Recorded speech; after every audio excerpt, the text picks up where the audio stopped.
Pour certains, ce ne sont que des babioles, mais pour d'autres, ce sont de véritables œuvres d'art miniatures.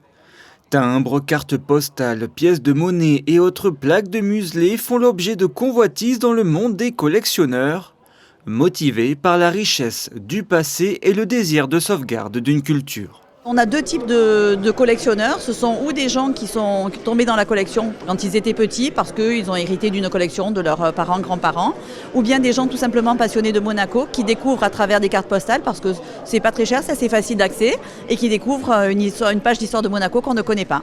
Par exemple, le passage du tramway, le casino avec les deux horloges, la construction du port, donc le port avant les digues, etc. Et donc ce sont des images qu'on n'a pas l'habitude de voir. Et là, pour partir de 50 centimes, on peut avoir l'image à la maison. La philatélie est une des plus anciennes catégories de collection. Au château des Terrasses de Cap-d'Aille, la bourse permet chaque année de réunir des passionnés toujours en recherche des pièces manquantes. On a un bouquin répertorié Hiver et Tellier dans lequel je note les timbres acquis.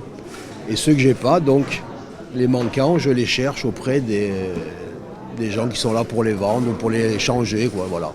Les timbres de Monaco sont assez cotés, ils le méritent, ce sont de très jolis timbres. Et il y a des beaux feuillets également. Regardez, ils sont magnifiques les timbres de Monaco. Ce sont des séries complètes, ils sont magnifiques. C'est le dernier chose de Monaco qui me reste. Aussi magnifiques soient-ils, tous ces objets disparaissent petit à petit avec le temps. La faute aux nouvelles générations qui déplacent leur centre d'intérêt et deviennent moins sensibles au savoir-faire ancien. Ma fille, ça ne l'intéresse pas, mes petites filles non plus.